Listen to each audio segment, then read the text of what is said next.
పరిష్కరించాం. ఎన్నో పెద్ద పెద్ద జిఎల్ఎస్ఆర్లు, ఓహెచ్ఎస్ఆర్లు, పైప్ లైన్లు వేసి హైదరాబాద్తో సహా ఈ కూకట్పల్లిలో కూడా త్రాగునీటి సమస్య పరిష్కారం జరిగింది. ఇది కేసీఆర్ గారి ఆలోచన.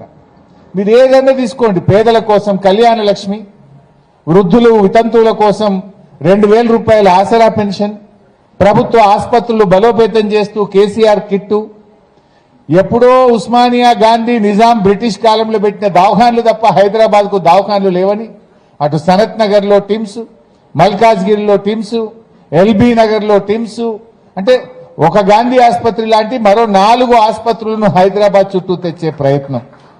బస్తీ దవాఖానాలు మీకు తెలుసు, గల్లీ గల్లీకి ఇదే కూకట్పల్లిలో 20-25 బస్తీ దవాఖానాలు పెట్టినాం. బస్తీ దవాఖానాలు, టిమ్స్ ఆసుపత్రులు, విద్య, వైద్యం, infrastructure, drinking water, power sector, ఇది బీఆర్ఎస్ పాలన. మరి రేవంత్ పాలనలో ఏం జరుగుతూ ఉంది?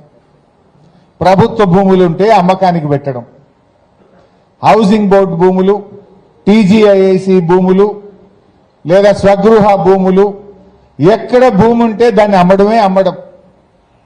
చివరికి మొన్న హైదర్ నగర్లో కృష్ణారావు గారు మున్సిపల్ వైస్ చైర్మన్ గా ఉన్నప్పుడు ఆ కాలనీ వాసులందరూ కోరితే ఆ 1000 గజాలను ఒక పార్కుగా ఆ రోజు ఆయన పోరాడి పార్కు కోసం కాలనీ వాసుల విజ్ఞప్తి మేరకు ఆ భూమిని పార్కు కేటాయించారు. రేవంత్ రెడ్డి దాన్ని కూడా అమ్మకానికి పెట్టిండు. ఆయన పార్కులు ఇడవడు, ప్లాట్లు ఇడవడు, గజాలు ఇడవడు, ఎకరాలు ఇడవడు, అమ్ముడు. ఈ 2.5 సంవత్సరాల్లో 30,000 కోట్ల రూపాయల విలువైన భూములు అమ్మేసినట్టు రేవంత్ రెడ్డి. బీఆర్ఎస్ హయాంలో హౌసింగ్ బోర్డులో ఒక్క గజమన్న అమ్మినమా? కేపీహెచ్బీలా పార్కులకు ఇచ్చాం.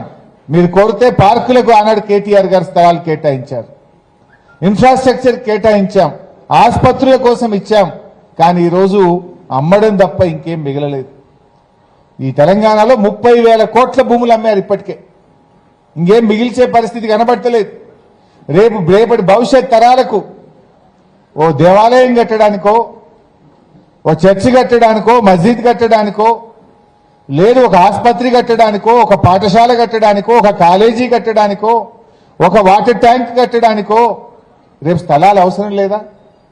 చనిపోతే కనీసం వైకుంఠ ధామమన్న కట్టాలన్నా వద్దా? कब्रिस्तान के लिए जगह चाहिए ना। अब जो जमीन है वो बेचते गए तो कल कहां से जमीन मिलेगा? क्यों बेच रहे? రేపు బొందబెట్టనీకి కూడా జాగ లేకుండా ఈరోజు ఉన్న ప్రభుత్వ స్థలాలన్నీ అమ్మేసే పరిస్థితి కనబడతా ఉంది. ఈ రకమైన పరిస్థితి కనబడుతుంది. అసలు మీరు ఆలోచించండి, ప్రభుత్వ భూములు ఒకవైపు అమ్మకానికి పెడుతున్నాడు, ఇంకోవైపు అసైన్డ్ భూములు, ఎస్సీ ఎస్టీ బీసీలకు ఇచ్చిన అసైన్డ్ భూములను లాక్కోవడం, ఆ భూములను పారిశ్రామికవేత్తలకు కమిషన్లు పెట్టి అమ్ముకుంటా ఉన్నారు.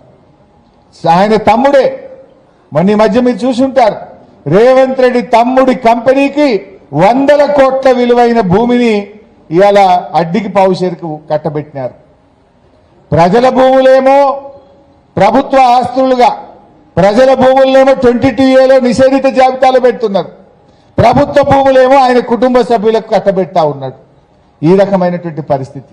ఇటు ఎస్సీ ఎస్టీ బీసీల భూములు 1,00,000 ఎకరాల అసైన్డ్ భూములు లాక్కున్నది ఈ కాంగ్రెస్ ప్రభుత్వం.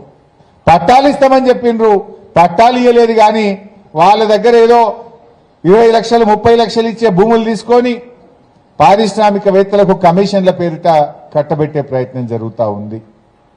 ఇక మూడవది, మీ ఆస్తులు, ప్రజల ఆస్తులు. మీకు ఒక ప్లాట్ అంటే, ఒక ఇల్లు అంటే అది ఒక అపార్ట్మెంట్ కాదు, కేవలం అదొక చిన్నపాటి ఇల్లు కాదు, అది మీ జీవితం మొత్తం యొక్క కళ. మీ జీవితం అంతా కష్టపడి సంపాదించుకుంటే ఆ అపార్ట్మెంటో ఆ ఇంటికి మీరు ఓనర్లుగా మారినారు. ఇలా ప్రజల ఆస్తిని ప్రభుత్వం రాత్రికి రాత్రి కబ్జా పెడుతుంది. రేవంత్ రెడ్డి గారు ఏమంటున్నారు? కబ్జాదారులే ధర్నాలు చేస్తుండట, కబ్జాదారులే ఈ 22Aని వ్యతిరేకిస్తున్నారు అంటున్నారు. ఇప్పుడు మాట్లాడిన హనుమంతరావు గారు కబ్జాదారుడా? ఇక్కడికి వచ్చిన మీరంతా కబ్జాదారులా? ఇలా ఈ ప్రజలు కాదు కబ్జాదారులు, ప్రభుత్వమే కబ్జాదారుడిగా మారింది. ప్రజల ఆస్తిని రాత్రికి రాత్రి నిషేధిత జాబితాలో పెట్టి ఈ ప్రభుత్వం కబ్జాదారుడుగా మారింది తప్ప రేవంత్ రెడ్డి గారు ఇక్కడికి వచ్చినటువంటి ప్రజలు కబ్జాదారులు కాదు. వీళ్ళంతా 60 ఏళ్ళు 70 ఏళ్ళ 80 ఏళ్ల వయసు ఉన్నటువంటి వాళ్ళు 40-50 సంవత్సరాల నుంచి ఆ ఇళ్లలో అపార్ట్మెంట్లలో డబ్బులు పెట్టి కొనుక్కొని డబ్బులు రిజిస్ట్రేషన్ డిపార్ట్మెంట్ కట్టి మున్సిపల్ డిపార్ట్మెంట్ కట్టి ఆ ఇల్లు కట్టుకొని ఆ ఇళ్లలో దశాబ్దాలుగా జీవిస్తున్నటువంటి ఈ ప్రజల ఆస్తులను రాత్రికి రాత్రి నువ్వు కబ్జా పెట్టినవు. ఈ ప్రజలు కాదు కబ్జాదారులు, నువ్వే కబ్జాదారుడిగా మారినవు. ప్రభుత్వ భూములు అమ్మవర్తివి, అసైన్డ్ భూములు లాక్కోవర్తివి, ప్రజల పట్టా భూములను నిషేధిత జాబితాలో పెట్టి ఇవాళ ప్రజల్ని కూడా ఆగం చేస్తా ఉన్నావు. అసలు ఎవరైనా ఈ హైదరాబాద్ లో గుండె మీద చేసుకొని హాయిగా నిద్రపోయే పరిస్థితి ఉన్నదండి? ఎప్పుడు హైడ్రా వస్తుందో, ఎప్పుడు 22A పెడతారో, ఎప్పుడు ఏమవుతుందో అనేటువంటి ఒక ఆందోళనలో ఈ హైదరాబాద్ ప్రజలు బతుకుతా ఉన్నారు. కేసీఆర్ గారు హైదరాబాద్ బ్రాండ్ ఇమేజ్ పెంచినారు. ఆనాడు కేసీఆర్ గారు ఉన్నప్పుడు ధరలు పెరుగుతూ పోయినాయి. హైదరాబాద్కు